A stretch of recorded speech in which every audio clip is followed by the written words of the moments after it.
Hello, hello, hello everybody. Thank you for tuning in to today's episode of Armchair Gaming. I am your host, Sheldon Goodridge, and also known as the Unbearable Gamer. Today we're taking our first look at death and how it's portrayed in video games and how it can be used to reflect on how we look at death in current culture, as well as religions. And I'm going to start off by saying in today's episode, clearly we're playing Dark Souls 3. I chose Dark Souls 3 because I was under the impression I was going to die a lot. This is a new character, so we're just doing a bit of the tutorial area and the first area after that. Unfortunately for me, I was having a hot streak and did not die, save for twice. Both deaths are in here, so yay for that. I was hoping for more deaths as it'll help prove the first appearance of death that we're looking at. I will take being an okay gamer over perpetually and permanently and purposefully dying a lot. So today's episode, I chose Dark Souls 3 because I wanted to do an emphasis on the cycle of rebirth as it pertains to in Eastern East Asian philosophy, I suppose is what I meant to say. When we look at East Asian philosophy, there's a prevalence of rebirth or regeneration of humans, especially when we look at the Hindu practices, or the Hindu, I guess, pillars, sorry, not practices, and we look at variations of Buddhism. So today we're going to be taking a look at both Buddhism and one of the pillars of Hinduism, yoga. And yoga is maybe my more knowledgeable between the two. I did spend a fair amount of time in university looking at it and addressing it, and I've read Patanjali's Yoga Sutra several times, so I know vaguely what I'm talking about in that particular regard. But we're not focusing on yoga, the religion, or Buddhism, the religion, or the spiritual practice, to however you want to define it. We're going to be looking at how they approach death and how they approach the human condition, because there are definitely two absolutes in the world when it comes to religion and spiritualities. Is that they have universal qualities like the golden rule, and that they all try to explain slash augment, or not augment, explain and help people cope with slash deal with what death is. And on that note, we'll dive in, and we'll look at both. We'll look at yoga to start, I suppose, because I do know more about it. So in the East Asian spiritual practice of yoga, one of the things we encounter is a cycle of rebirth. And when you read Patanjali's Yoga Sutra, one of the principles, or not one of the principles, the principal focus slash goal of yoga is to achieve kaivalya, or isolation. And I apologize for the terrible pronunciation of these Sanskrit words, as that's certainly not my first language, and both pronouncing, reading, and comprehending them, that's secondary to English for me. English is the only language that I am indeed fluent in. But so in our pursuit of isolation in yoga, we're identifying the Purusa, which is the person, and in previous episodes I'd mentioned, the ideals of monality versus dualities of spirit, and yoga produces or provides argument for 3 as opposed to 2. So there is the Purusa, or the person, which we in Western culture might call our spirit, and then there is the mind, which is attached to the body, which is a part of the third part, which is nature. And yoga is is a Sanskrit word for yoked. And it's quite literally not yoke as an egg, but yoke as in what an ox would use to carry a cart. And the focus of yoga is to strap the Purusa, or the spirit, to the body and mind in order to create a reflection of the Purusa, so the Purusa can recognize itself and break through the cycle of rebirth. So in yoga, we look at the isolation of karma as a means of what shackles you to this earthly coil. So in most pillars of Hinduism, karma is both good and bad, and it is through the destruction of karma that we as people leave this cycle over and over and over again. We're stuck being reborn because of karma, and the Yoga Sutra provides for that, and it suggests that it's far more complicated than just good karma and bad karma. In the yogic practice, all karma is seen as adverse, and it's not a matter of replacing good karma with bad karma and bad karma with good karma. They don't essentially negate each other, but what you're trying to do is destroy karma from your past lives, either through action, inaction, or reflection. But again, conversation for another time, as I'm trying to explain why the concept of rebirth in yoga is interesting. I wanted to play Dark Souls while we were talking about the cycle of rebirth, or being born again, to try to figure things out, because Dark Souls, the death mechanic in Dark Souls is fascinating to me for a variety of reasons. One of the biggest reasons, obviously, is in Dark Souls there's only one form of major currency, and that's souls that you acquire either through items or through defeating your enemies, right? So you acquire these souls, and you use them to either upgrade your character or use them to buy or upgrade your equipment.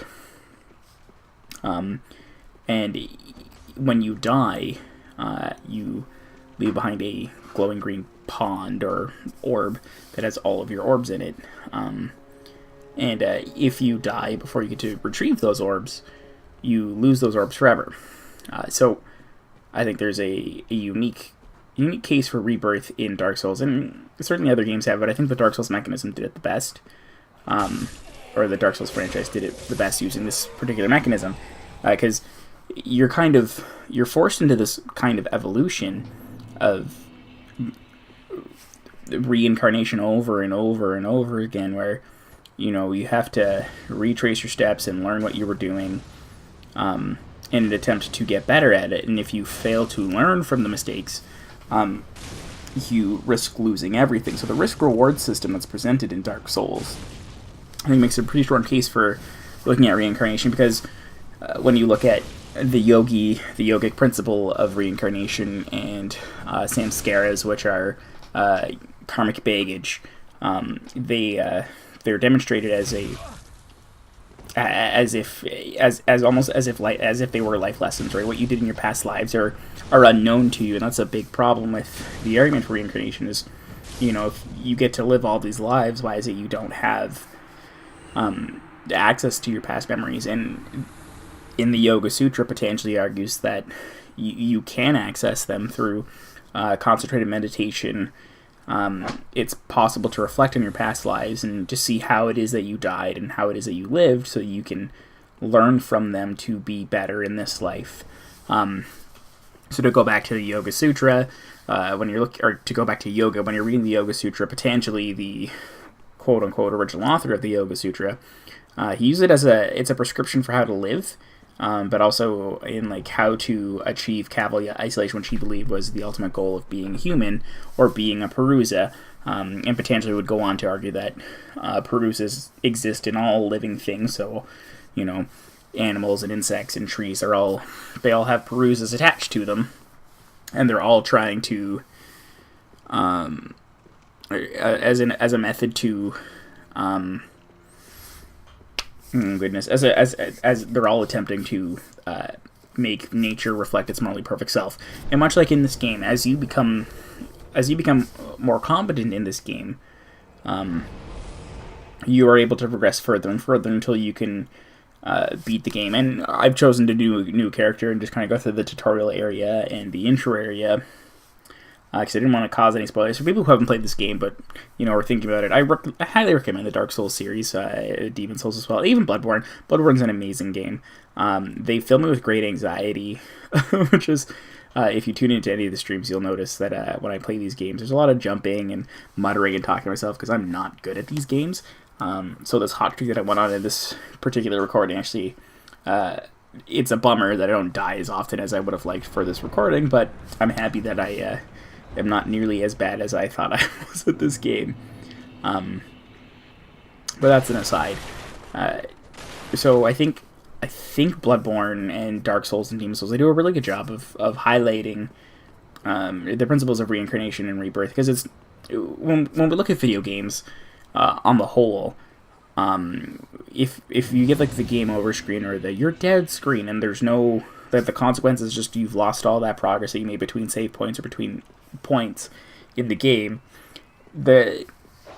all that you've picked up is a life lesson in a capacity to reflect on what's going on, what happened. And I think it's a reasonable case for the idea of reincarnation, but it's more of a like a Nietzschean like exploration, as if like, because you live things the exact same way, right? The difference between that and what the Bloodborne / Dark Souls / Demon Souls series offers is there's an immediate consequence that is repairable in this particular set, right? Like if you don't learn your lesson and you repeat the same mistakes, you run the risk of losing all of that progress, which one could equate to the principle of attaining extra karmic baggage, as opposed to relieving karmic baggage. And progress in this game can be viewed as if every step forward is you and your character dealing with some of the karmic baggage that you've obtained. I spent a lot of time talking about yoga. I didn't really talk about Buddhism in the principle of reincarnation. And they follow eerily similar paths, I think. At least from what I see. Buddhism has a slightly more, at least in some instances, a more altruistic goal of trying to get everybody to isolation or to nirvana and out of the cycle of rebirth. And they look at it as a far more like a dismal outlook. Yoga at least looks at the natural world as something that exists, and while it is negative and adversely influences the Perusa, it's not inherently violent or malicious. When we look at Buddhism, looking at the idea of dukkha, which is incapable of satisfying at its like core definition, or like it's like a perpetual hunger essentially. A craving and desires, right? Which is why you see so many Buddhist monks without any like earthly possessions other than the clothes on their back, is they're trying to attain nirvana by removing earthly possessions in an attempt to squash earthly desires. They see the purpose. They see rebirth. They see it as one's inability to differentiate themselves from the fact that they are nothing. At least in some Buddhist walks, obviously. And the cycles of rebirth in Buddhism are a little bit more complicated, with the principles of where you're going to come back as, and where you're going to come back if you're going to fall into one of the earthly realms, as they are a little bit more in depth than the yogis are in that regard. I think all in all, I think video games in general do a pretty good job of kind of trying to, if not interpret, then understand and qualify like the principles of rebirth. And I think Dark Souls did a good job of presenting an ultimate consequence in your rebirth for failing to learn from past mistakes, which I think is really important and very cool. And it's interesting, if nothing else. I really enjoy the way that they handled death in this game, because they made it not an absolute, as we'll look at in other games. They made it a mechanism of the game, as if dying is something you were supposed to do. Like, they planned it out thoroughly. They created ways for you to avoid being punished as severely. But overall, I think they did a good job of demonstrating, or at least presenting a case for rebirth in video games. And in that regard, I quite like it. So thanks so much for tuning in to today's episode, everybody. I hope you enjoyed. I hope you maybe learned a little bit about reincarnation in video games, and overall maybe learned a little bit about yoga. So thanks for tuning in. Don't forget to check out Scholar Gamer's website, and I look forward to hanging out with everybody on the next video. Bye for now.